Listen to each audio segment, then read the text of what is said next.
All right, Chandra Lynn, thank you so much for joining us on the Personal Success Podcast today. So great to be here. Thank you so much.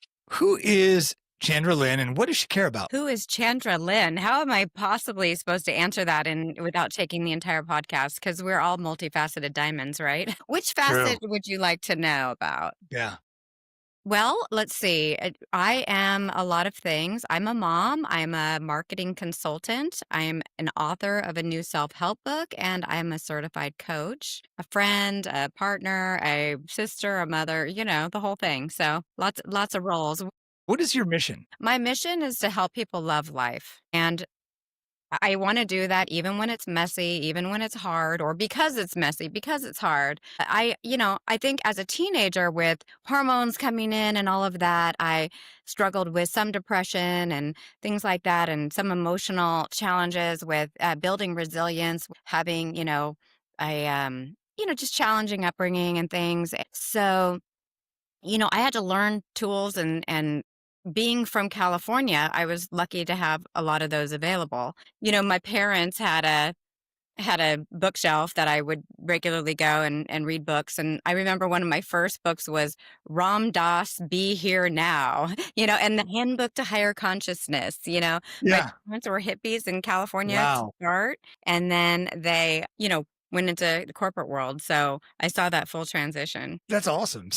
It's interesting. Maybe that we're jumping too far ahead now, but I'm interested when I hear that. We were just talking beforehand about how you became a yoga teacher and a coach, and so how did your interaction with that literature that was available to you? How did it impact that later in life, showing up in yoga and coaching and whatnot? It was just really comfortable and natural, and I was pretty much always into it. I didn't really, I think it was just always there for me, so I don't think that it was something I really arrived at. I think it was something that I deepened. I think Yeah. I deepened I realized how important it was for life, just life skills, life building skills for building balance and, like I mentioned before, the emotional resilience to weather the storms of life. And I became really aware. I would say probably it took a little bit of a deeper root in after having my son and really wanting to show up as the best parent I could be. And while I was reading those self-help books and going to yoga and getting my coach certification and consulting with music industry clients who, were challenged with life stuff on the road and career issues and stuff, I started to see this kind of framework coming together. And I think my brain works in frameworks. And so Root to Rise was born basically in a yoga class when it was all just coming together. One of my dear friends and yoga teachers, Kristen Desange, mentioned rooting down to rise up and how it was a metaphor for life. It wasn't just, in your physical practice, which a lot of times yoga teachers will cue it based on the tree pose. Uh, Rooting into that one leg and visualizing roots, so that you can have yeah. that organic extension to rise up. You may have heard it. And I just took that metaphor and ran with it and built this entire framework around it. So long answer to your question. I have somebody watching how I live, how I handle things, and I just wanted to show up as my best self. And then part of that was learning that my best self is helping others to love life. Well, let me just the parental stuff really resonates with me. As I was saying, I have a 2.5-year-old boys, and they are just they really have you questioning everything, right? It's like, what was I doing that was so important for the first, in my case, 40 years of life? But it's interesting. I understand, and I know you just shared that this idea came from kind of a yoga class, but the book that you just came out, your book, To Rise, How to Love Life, it grew out of a personal letter to your son. Tell me the story there, if you don't mind. Sure. Well, gosh, there's such a story here. My grandparents were therapists, and that was the other piece of the puzzle why I said that I think I've always kind of been in this lane, but they wanted me to take over their practice, and I was just really young and ambitious, and so I went a little bit different route, still one with creativity and relationships at its core.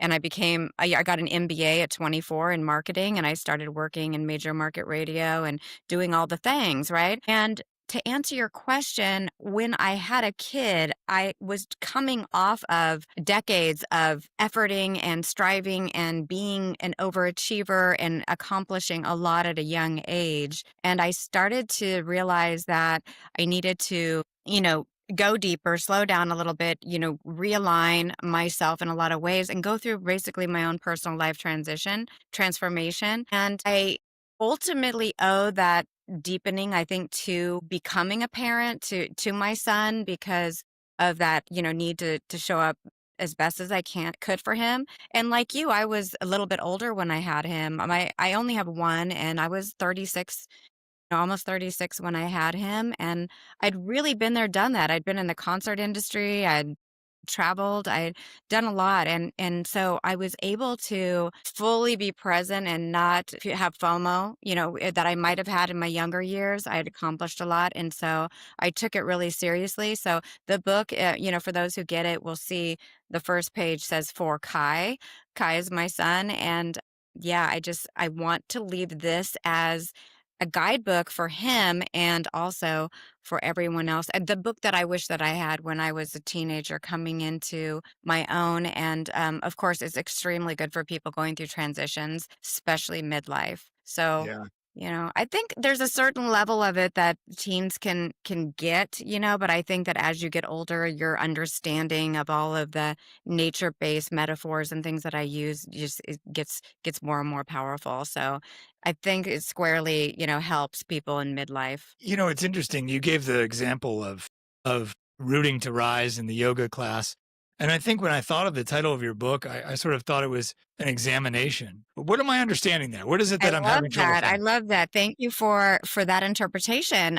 It is exactly that.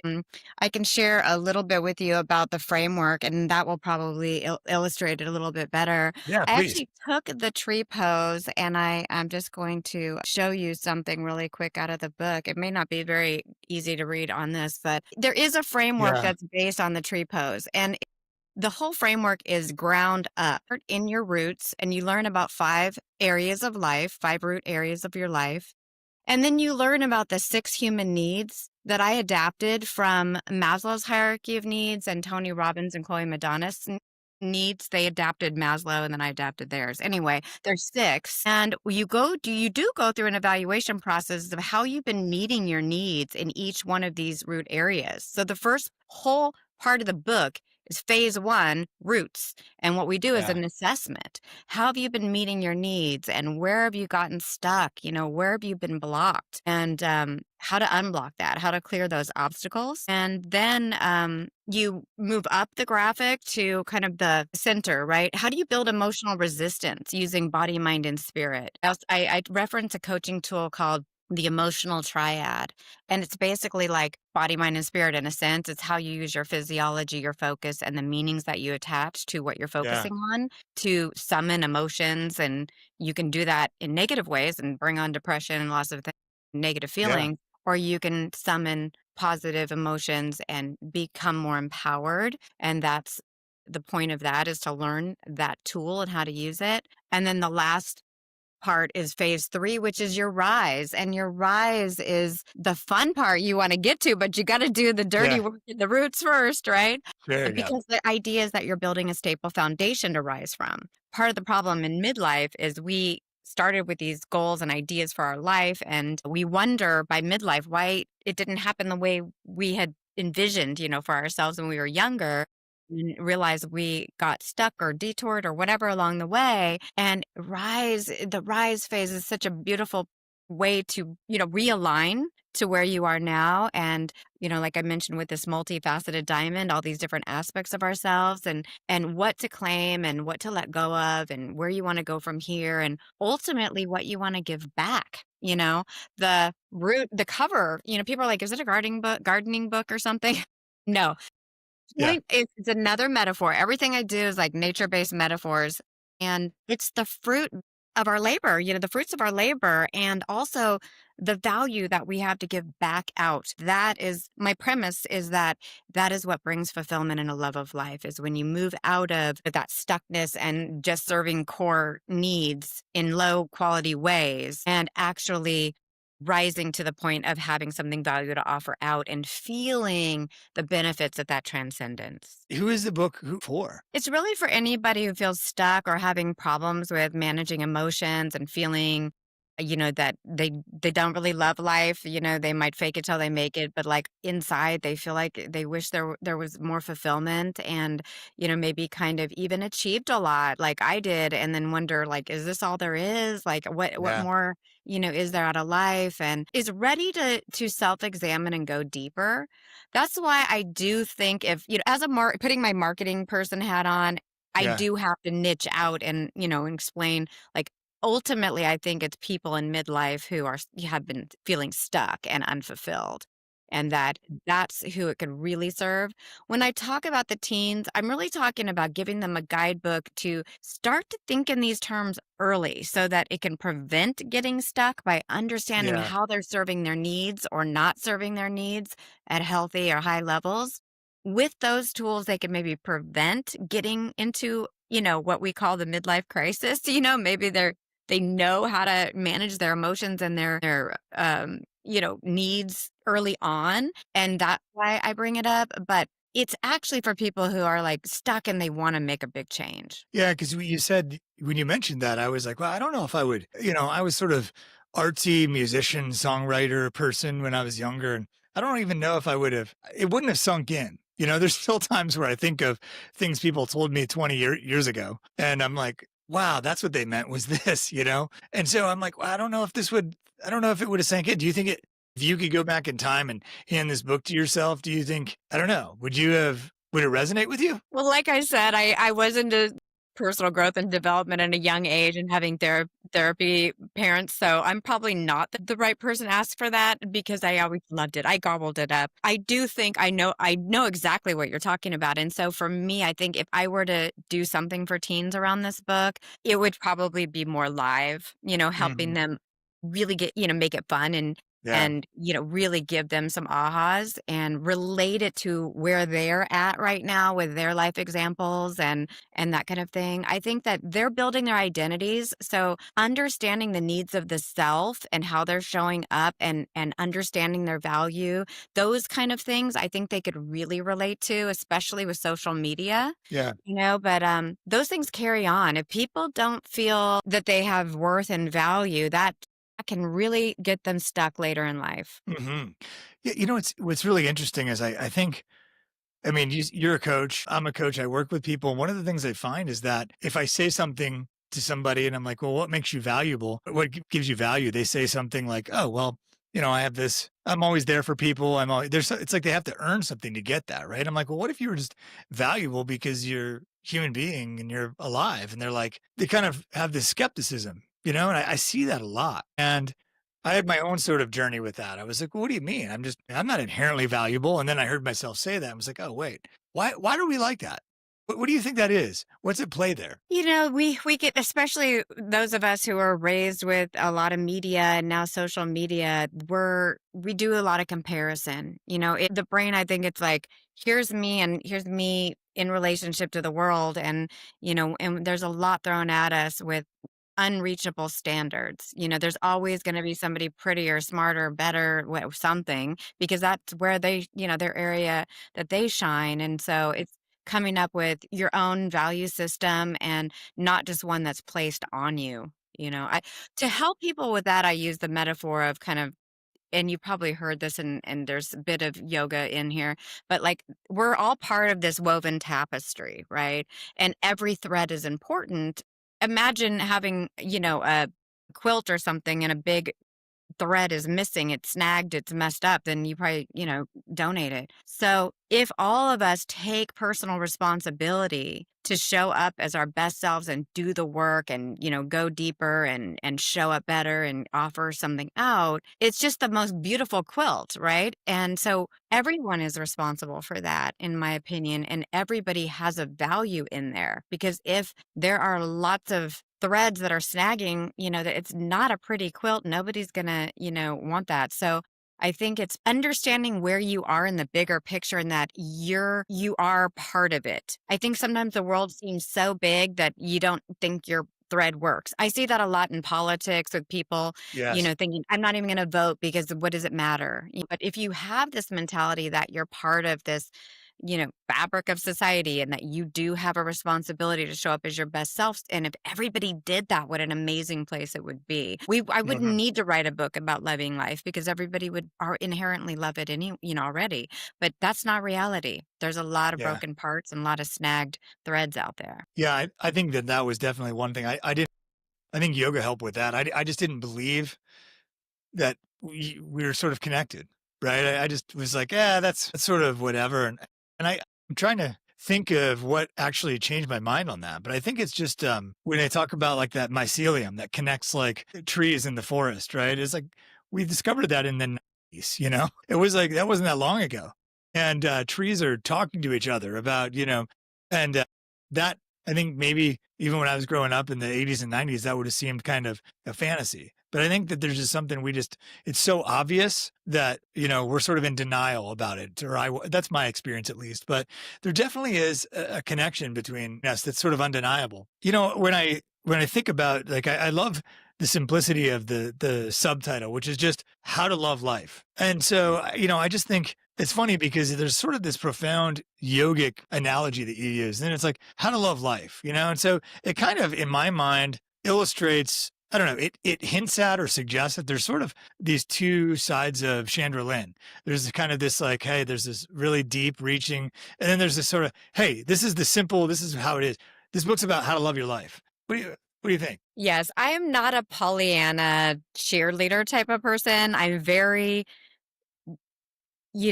practical in a lot of ways, and like I said, my brain can work in frameworks. I can get pretty direct. I can break things down.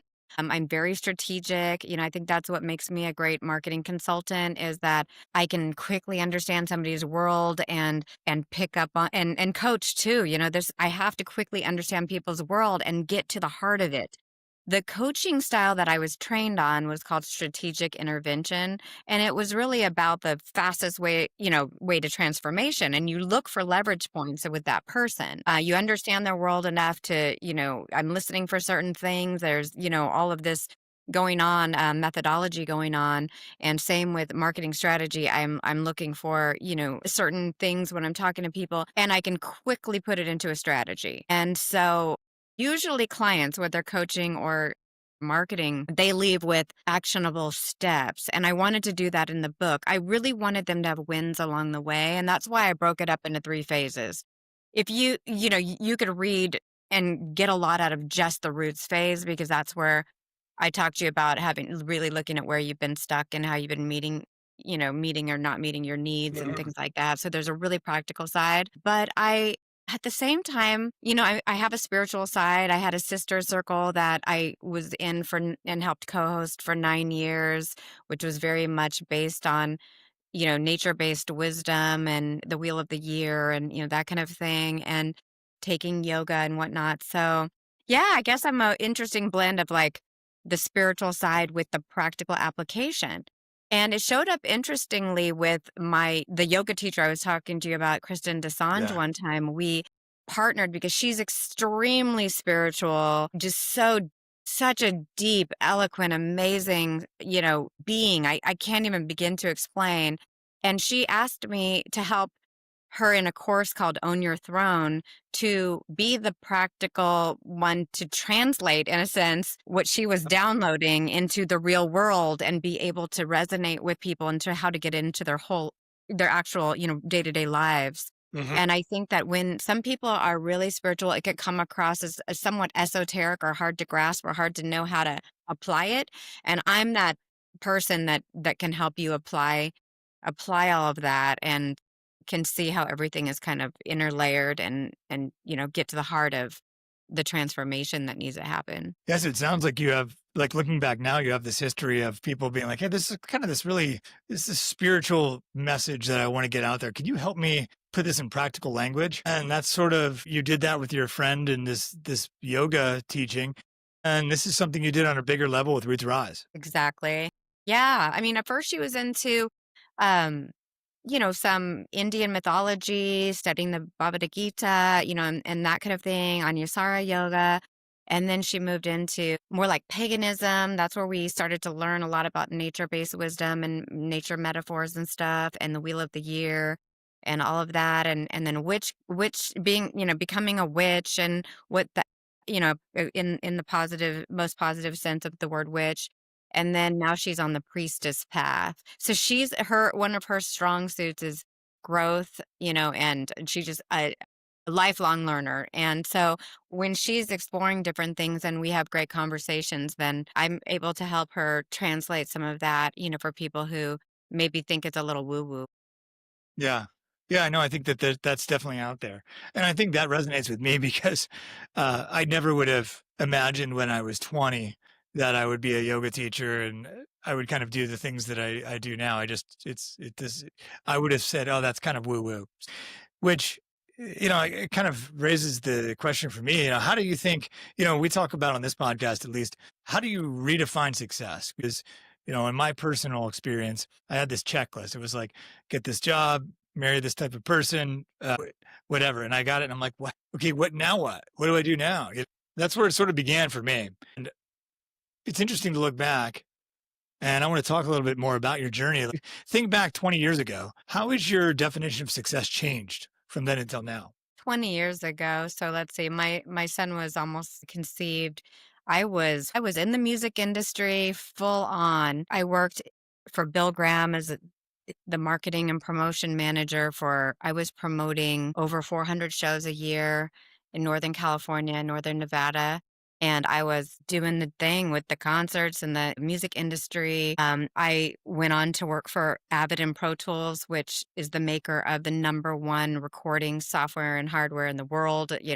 Almost, well, a lot of albums and movie soundtracks and stuff use Avid technologies. And so I was working with the biggest artists in the world, the biggest studios, like the whole thing. And success for me was like, being able to have that kind of access, be in the room where it Yeah. happens, Yeah. have those experiences with the top leaders in the music industry. It was just more career focused. And then I think that after having my son and starting to consult, it became more about growth and learning about different industries, starting to support and grow myself that way. And then learning, then going into the coach certification because I wanted to develop myself personally. And that would combined with the yoga. So success for me now is much more about what I'm able to offer back to the world. That's why the book is so important to me because it's something that I can give away. I I give away a lot of books. I do sell them as well, but I usually sell it at a discount, just to kind of make my money back. Yeah. Ultimately, it may be a revenue generator, but right now it's to really help people. It's a vehicle for that. So yeah, I'm in a transcendence mode of my life, and I think that happens in midlife. I'm 55 now. And I think that it's like, how do I make this life count? Yeah. What can I do to help other people? Yeah. What is that turning point there? Because I resonate with that. I mean, that's partly what I'm doing here with this is that it's like, this is, every minute counts sort of, I really want to, impact people and open their minds to the possibilities for their life. And it seems like when you had your son, that definitely kind of that was part of it, but, I don't know, what else do you think is giving you said you have a book out and you're like, "I'm giving away I'm giving away books," like, because it's not necessarily about driving revenue, it's about making the impact. Yeah, I mean, I should say, so currently I make money as a marketing consultant and through the coaching. So the book is a vehicle, to help with exposure and success around that. I don't know that I'm necessarily an author in terms of like cranking out lots of books. I'm going to create a workbook, audiobook, and I want to create yoga teacher training tools because teachers can blend their physical practice and what they learn with the root to rise metaphor and framework and system to be able to offer workshops and things. So I'm looking forward to doing that. Let's see, getting back to your question, I guess it's just enough life experience and enough interconnection with other people to, want to help and kind of get beyond yourself. And maybe it's just getting into a state of gratitude about how much, I have to be grateful for in my life and wanting to lift everybody up around me to feel the same way, and just I don't know exactly what it is other than just maturity that Yeah, calls people to doing this and get into that transcendence mode. What I can tell you is that I think people, experience all six human needs. And when they move into the sixth need of transcendence, that somehow it satisfies all of the other needs at really high levels. Yeah. So let's talk about if you wouldn't just do a quick outline of the six human needs for us. Yeah, sure. Certainty, security. If we're not secure with a roof over our head or food on the table, or just, we're just, on a hamster wheel trying to make ends meet, it is a little difficult to get into this, mode of helping other people. I mean, you might help people in lots of little ways, but like making big strides too, because you're so focused on having to make ends meet. That can show up in all kinds of ways too. Security is not just for people that are, struggling financially or whatever. It can be something that is internal from how you grew up. You could have had uncertainty later in life, and you might have tons of money now, but you still feel like, how you did when you were younger, and with the instability that was part of your roots. Just so that I don't take the whole time explaining the needs, that's one example. And there's what I call, like, the positive sides of security, which is, hey, you might keep a job a long time. You might stay in a relationship and be able to embrace commitment. There's great things about valuing certainty and security. People can count on you, and then the shadow side is like never really feeling like you have enough, like always wanting to strive for more, feeling insecure about money, about your worth, all of that. Yeah. Maybe staying in things too long, not valuing growth because it's better to just stay where you are than risk something new, that kind of thing. So that's an example. When you get into the training and the reading the book, I go really deep into each need. So and I explore all that kind of stuff. So I'll go through the other five more quickly. Uncertainty and variety. As much as sometimes we need certainty and security around things, we also need spice in our life. We want It's to novelty. experience things and get out in the world, and, Yeah. and whatever way we do that. It could be watching lots of movies. It could be eating lots of different types of food and exploring, different restaurants. It could be, in dating a lot of people. I mean, it's just, there's lots of ways that what having a need for variety can show up. And then the need of self, I mentioned earlier, having a need to feel like we have self-worth, that we have significance in this life, and that shows up as a lot in careers and relationships, feeling valued and whatnot. How we serve our needs for self is really important. Our need for growth, we need to grow. Sometimes if you're not, I feel like if you're, and actually Tony Robbins a lot of times says, if you're not growing, you're dying inside. Yeah. We do want progress. And intimacy, connection, is another one, where feeling like we have a connection with other people. And there's intimacy with yourself, that into me I see, and then there's the intimacy with others into, me you see, all of that. And then the last one is transcendence, which is what we talked about earlier, about just really wanting to give back and have a value and that goes beyond our other needs. It's That's the interesting. fastest way I can explain it. It's like, listen, No, this I book, literally, half of it is explaining the needs Yeah. practically. No, I love that. And I think I think it's helpful to see you naturally kind of explain it. And it makes me think of, there's something I share that on with many guests on this podcast, that I sort of have this idea of, now I looked at it through like the resource lens, like the resource of time and money and attention. And I sort of found this sort of, and I'm realizing I might just be ripping off Maslow here. Um, Once you're fully resourced in these areas, the areas that are most important to you, your instinct is to reach out and help other people. And maybe that's not the same wording you would use, but that's kind of what you're pointing to with this transcendence phase that you find yourself in. And that's sort of root to rise, to sort of carry on that metaphor, that analogy. It grew from that transcendence. 100% the reason for the book. And it's the guide to how to get there, because there's a lot to look at. I mean, if you just look at those six needs, which took, I don't know, I didn't really go into them all, but you kind of have to dive and really understand them and how they apply to these five fundamental areas of your life, which can be splintered off into all kinds of different facets of life. Believe me, it could, I Yeah. just chose five major root areas for simplicity. There's lots of different ways. And so when you're looking at how you're meeting your needs in all of those different ways, it can take, a lot of introspection. And that's just the foundational work. Once you evaluate that, I created a tool where you could do what I call that's called a needs assessment. I'm assessing my needs in my 5 root areas, and now I'm super fast. Like I can do it without a worksheet. I can do it without talking to anybody about it. And actually, sometimes when I'm talking to people that know how to do it, I can say, where's your health right now? And they'll be like, I'm at a 6.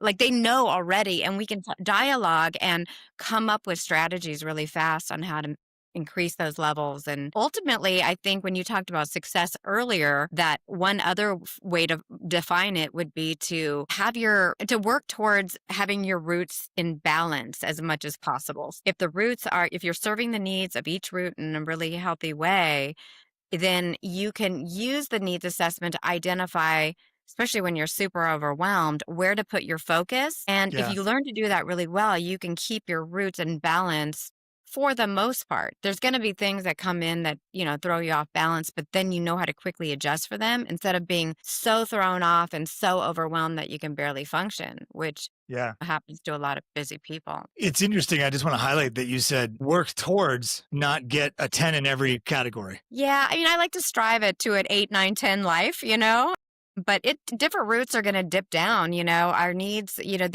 things happen. And you'll see in the book, I talk about some really big, heavy issues and, grief and loss, losing a job, losing a partner, there's things that happen, both because of hard choices we need to make, and also things from external forces that we have to build that emotional resilience around.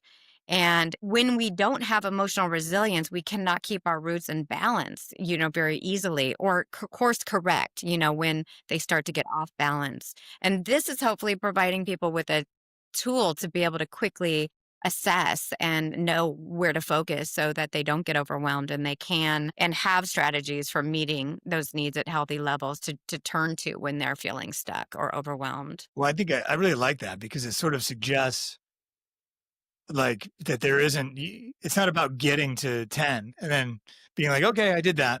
It's about sort of mastery, right? Which is sort of lock yourself in these 5 categories, which are health, family, relationship, career, and friends, right? And then you just work towards building those. And that's sort of where life happens. Exactly. Yeah, you can't keep it all in balance all the time at a 10. I mean, that's setting unreasonable expectation, and that's where you might want to look at things like perfectionism and your value system and your self-worth, because, that's putting a lot on yourself to expect. I think it's okay. I'll give you an example. To Rise actually started as a online course, and then I started doing live workshops. Yeah. I remember and both women and men, and even some people brought in their 20 something kids, it was really cool. Anyway, I remember one guy came in and his wife had died of a rare form of cancer. And he said, my love root, my relationship root just literally got severed by that. And that's something that takes, time to work through. And, so to expect yourself to be at a 10 in your relationship root after your wife died, I mean, it's just unreasonable. So working on how to open him back up to love eventually, and things, was part of the focus, which he was able to do. And I'm just so happy for him now, because, his wife that he lost was definitely the love of his life. And to be able to be vulnerable enough and open enough to love again is such a beautiful thing, such a strong, powerful thing. So you mentioned that it was a workshop, and I understand you're going to release a companion workbook with the Root to Rise book. What does that work look like? In our midlife, it's like I hear people saying, how are you supposed to be 45, 55 and make friends again? What does that work look like in your workshop or the book? How do you guide people with that? Yeah, I actually went through that myself, because when I told you I was in the concert industry and I was out, nights and weekends and working and stuff. It wasn't just like a friend thing. I was definitely not that available to having local friends. And when my son was born, I realized I didn't have my own version of a Cheers or whatever. I didn't have a local Yeah. hang or, things. I had friends in LA, Nashville, New York. I'm in the San Francisco Bay Area. And I realized I need to grow my local community. And it was really through yoga and Kristen's classes and stuff that I Yeah. started to reach out. So in addition to just showing up, trying to be consistent, I would put out olive branches. I would ask somebody, "Hey, you want to go to coffee or tea after this and chat and get to know each other?" Or, Yeah. "We want to go on a walk and talk," or, "Hey, I'm having this thing. Do you want to join?" Like,